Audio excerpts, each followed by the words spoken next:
एक आंतरिक चेहरा होता है। आंतरिक चेहरा सद रहनी सदाचरण से खूबसूरत रहता और दुराचरण और गलत रहनी गहनी से वो गंदा रहता। तो जब दिल रूपी दर्पण पर आंतरिक चेहरा देखना हम शुरू कर देते हैं, उसी दिन से हमारी बनावट मिलावट दिखावट छूट जाती है। ये कहा है, देख कर मत रीझना ऊपर की सफाई पर, देख कर मत रीझना ऊपर की सफाई पर, वर्क सोने का लगा है गोबर की मिठाई पर। बाहर सफा अंदर सफा फिर साहेब काहे खपा, बाहर स्वच्छ पवित्र हो और अंदर भी स्वच्छ पवित्र हो। फिर साहेब कहते हैं जो अंतरात्मा है वो खपा नहीं रहेगी। पूरे जीवन हम अपनी अंतरात्मा के अपोजिट में काम करते, क्योंकि जो हमारे जीवन का सच्चा आधार स्तंभ है वो सत्य आत्मा ही तो है। हम विविध कल्पनाओं के द्वारा ये मानते रहते हैं। एक उदाहरण द्वारा समझेंगे। एक फकीर का सपना। एक फकीर को सपना हुआ, सपने में वो स्वर्ग लोक में पहुंचा। क्योंकि सबको कल्पना रहती है कहीं स्वर्ग है, जन्नत है, सतलोक है, परम धाम है, मुक्ति धाम है, कल्याण धाम है, ईश्वर का धाम है, परमात्मा का धाम है। तो फकीर को जब सपना हुआ तो वो स्वर्ग लोक में पहुंचा। उस दिन स्वर्ग लोक में, चलो बैठ जा, थोड़ी वैसी बात। उस दिन स्वर्ग लोक में बड़ी सजधज चल रही थी। चारों तरफ बंधनवारी लगी थी, सारे मार्ग सफा हो रहे थे, सब चारों तरफ बड़ी सजावट चल रही थी। फकीर को यह सपना हो रहा है। उस फकीर ने, वहां एक स्थानीय व्यक्ति वहां का मिला जो कर्मचारी टाइप का था, कुछ कार्य कर रहा था, वही जो सजावट चल रही थी उसमें। उससे पूछा, भैया आज यहां कौन बड़ा नेता आ रहा है, कौन आ रहा है, बहुत सजावट चल रही है।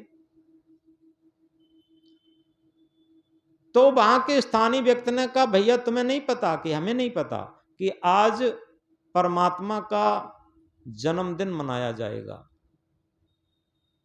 और इसलिए ये सजावट चल रही है। तो उसने कहा कि जब परमात्मा का जन्मदिन मनाया जाएगा तो परमात्मा देखने को भी मिलेंगे। कि हाँ बिल्कुल मिलेंगे, आप यहीं पेड़ की छाया में और रोड के किनारे आराम से बैठिए और आपको थोड़ी देर में परमात्मा दिखाई देंगे। क्या होता है, तब तक एक घोड़े पर सवार होकर के एक बहुत तेजस्वी पुरुष आते हैं, उनके पीछे लाखों लोगों की भीड़ है। फकीर ने वहां के स्थानीय व्यक्ति से पूछा कि ये बताओ, ये कोई कौन आ रहे हैं जो जिनके पीछे लाखों लोगों की भीड़ है और ये बहुत तेजस्वी पुरुष आ रहे हैं। तो वहां के स्थानीय व्यक्ति ने कहा, ये महाराज श्री राम आ रहे हैं, इनके पीछे लाखों लोग इनके अनुयायी आ रहे हैं। उनकी भीड़ निकल गई। इसके बाद एक और बहुत तेजस्वी पुरुष आए, उनके पीछे भी लाखों लोगों की भीड़ थी। फकीर ने पूछा कि भैया एक बात बताओ, अब की बार जो आ रहे हैं ये बहुत तेजस्वी पुरुष हैं, इनके पीछे भी लाखों लोगों की भीड़ है, ये कौन आ रहे हैं? तो उसने कहा कि भाई ये महाराज श्री कृष्ण जी आ रहे हैं, इनके भी अनुयायियों की भीड़ है। इसके बाद एक और तेजस्वी पुरुष निकले, उनके पीछे भी लाखों लोगों की भीड़ थी। उसने पूछा कि भैया अब की बार ये कौन आ रहे हैं? ये बहुत तेजस्वी पुरुष हैं, इनके पीछे भी लाखों लोगों की भीड़ है। तो उसने कहा कि ये ईसा मसीह आ रहे हैं और इनके पीछे भी लाखों लोगों की भीड़ है। इसके बाद एक और महापुरुष आए, उनके पीछे भी लाखों लोगों की भीड़ थी। तो फकीर ने पूछा, भैया अब की बार जो आ रहे हैं वो कौन है, इनके पीछे भी लाखों लोगों की भीड़ है। तो उसने कहा कि अब की बार जो आ रहे हैं वो मोहम्मद साहब हैं और इनके अनुयायी हैं, इनके पीछे लाखों लोगों की भीड़ है। तो इस तरीके से क्रमशः निकलते रहे। बुद्ध आए, महावीर आए और सारे महापुरुष एक एक करके निकलते रहे, उनके पीछे लाखों लोगों की भीड़ निकलती रही। सबकी यात्राएं आगे बढ़ती रहीं। सबसे बाद में जब सब महापुरुषों की निकल गई, एक ऐसा दिव्य पुरुष जिसके चारों तरफ प्रकाश ही प्रकाश और दिखाई ही नहीं दे रहा था कि कौन आ रहा है, क्या आ रहा। सबसे तेजस्वी, जितने भी निकले सबसे तेजस्वी पुरुष आ रहे थे। तो उस फकीर ने पूछा, अब की बार ये सबसे ज्यादा तेजस्वी पुरुष आ रहे हैं, ये कौन है? लेकिन जैसे ही पास में वो गुजरे, उन्हें देख करके वो व्यक्ति रोने लगा। उसने कहा कि अरे रोते क्यों हो, यही तो परमात्मा आए हैं जो सबसे बाद में आए हैं, यही तो सबसे तेजस्वी पुरुष हैं, तुम रो क्यों रहे हो इन्हें देख करके? उसने कहा कि हमें दुख है, आज जितने भी महापुरुष हैं, राम, कृष्ण, बुद्ध, महावीर, ईसा, मोहम्मद, जरथुस्त्र, कन्फ्यूशस, सुकरात, जितने भी महापुरुष आए, सबके पीछे लाखों लाखों लोगों की भीड़ है। लेकिन मुझे रुलाई तो इस बात की आ रही है, परमात्मा के पीछे तो कोई है ही नहीं, एक भी व्यक्ति नहीं। तो ये कथा वहां तो स्वप्न के परिप्रेक्ष्य में थी, लेकिन यहां यथार्थ के परिप्रेक्ष्य में है। हम लोग समझ ही नहीं पाते कि हम लोग अपने अपने महापुरुषों के जो पथ प्रदर्शक हुए हैं उनके पीछे लगे रहते। लेकिन कभी विचार करके देखा कि अगर हम आगे पीछे के जन्मों को देखें तो पता नहीं पिछले जन्म में कौन से मत में थे, कौन से मजहब में थे, कौन से महापुरुष को मानते थे, ये कोई पता है क्या? और आगे जब जन्म होगा तो कौन से महापुरुष के हम अनुयायी बनेंगे, क्या होगा, कोई पता नहीं।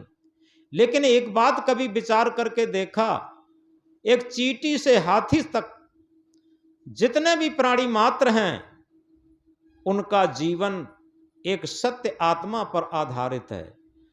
किसी भी जन्म में जाएं, चाहे आगे जन्म में जाएं, चाहे पीछे जन्म में रहे हों, और किसी योनि में जाएं और कहीं भी रहें, लेकिन आत्मा हमारे साथ होगी। आत्मा होगी तभी हमारा जीवन होगा। यदि हम अपने अंदर जो विराजमान सत्य आत्मा के पीछे हैं, तभी समझो हम परमात्मा के पीछे हैं। और अगर आत्मा के पीछे नहीं लग पाए तो परमात्मा के पीछे कभी नहीं है, केवल दिखावट, बनावट, मिलावट है और कुछ नहीं। तभी कहा है, दिखावा छोड़ दो प्यारे, दिखावा छोड़ दो प्यारे, तभी कुछ हाथ आएगा। ये जीवन क्षणिक है, क्षण में काल के गाल जाएगा। ये जीवन क्षणिक है। व्यर्थ में हम अपने अपने महापुरुष के छाती ठोंकते रहे। एक छोटी सी बात से समझेंगे। एक जगह एक भक्तराज संकीर्तन कर रहे थे। उनका संकीर्तन था, ध्रुव तारे मीरा तारी, प्रहलाद तारे पर मुझे भी तार दो। ध्रुव तारे मीरा तारी, प्रहलाद तारे पर मुझे भी तार दो। ये संकीर्तन बड़ी मस्ती में कर रहे थे। एक दूसरा व्यक्ति जाता है, उन्हीं के पास उनके विपरीत स्थिति में मुंह करके बैठ जाता है। वो अपना संकीर्तन करने लगता। उसका संकीर्तन बहुत विलक्षण था।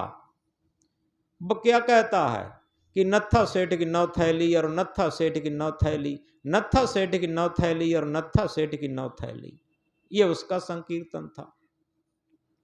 जो पहले वाले भक्त थे, ध्रुव तारे मीरा तारी, प्रहलाद तारे पर मुझे भी तार दो, वो नाराज हो गए, क्रोधित हो गए। एक अंग्रेजी के कोटेशन में आया है, anger blows out the lamp of the mind, क्रोध मन के दीपक को बुझा देता। क्रोधावेश में आकर के बोले, उल्लू का पट्टा पता नहीं कहां से चला आया, तब से चिल्लाए चला जा रहा है, हमारे भजन संकीर्तन में बाधा डाल दी आकर के। अरे कोई नत्था सेठ रहा होगा, उसके पास 9 थैली मोहरें रही होंगी। जब बैंक और लॉकर्स नहीं थे तब सेठ लोग थैलियों में मोहरें रखते थे। एक थैली का सेठ एक थैली मोहरें रहती थी, एक थैली का सेठ। 2 थैली मोहरें रहती थी, 2 थैली का सेठ। उसके पास 9 थैली मोहरें रही होंगी, कोई सेठ रहा होगा। अरे एक बात बता, तू तब से चिल्लाए मरा जा रहा है कि नत्था सेठ की 9 थैली। अरे नत्था सेठ के पास 9 थैली मोहरें रही होंगी, उसमें तेरे बाप का क्या है? तू क्यों चिल्लाए मरा जा रहा है आज? तो दूसरा भक्त जो चिल्लाता था कि नत्था सेठ की 9 थैली, वो नाराज नहीं हुआ, बड़ी शालीनता में बोला कि महाराज आपने बड़ी अच्छी बात कही, बहुत मोस्ट इंपॉर्टेंट बात कही। क्योंकि किसी पुराने जमाने में पता नहीं कब, जब बैंक और लॉकर्स नहीं थे, तब सोने चांदी के सिक्के चलते थे, तब किसी नत्था नाम के बड़े सेठ के पास 9 थैली मोहरें रही होंगी। और आज हम चिल्लाए मरे जा रहे हैं, उसमें मेरे बाप का क्या है? ये बात बड़ी सटीक कही, धर्म सम्मत कही, विज्ञान सम्मत कही, कारणकारी व्यवस्था सम्मत कही, और आपने बिल्कुल सत्य बात कही। लेकिन एक बात बताओ, तुम तब से चिल्लाए मरे जा रहे हो, ध्रुव तारे मीरा तारी, प्रहलाद तारे पर मुझे तारो। अरे सबसे बड़ी बात यह है कि ध्रुव मीरा प्रहलाद किसी जमाने में रहे होंगे और उन्होंने अपने तरने के कर्तव्य किए होंगे, उसमें तेरे बाप का क्या है? उनकी मांड की घड़ी घूम गई कि बात तो सही है, जब नत्था सेठ की 9 थैली में इसके बाप का नहीं है, तो ध्रुव मीरा प्रहलाद की भक्ति की संपत्ति में मेरे बाप का क्या है? अरे उन्होंने भक्ति किए होंगे, तरने के कर्तव्य किए होंगे, वो तरे होंगे।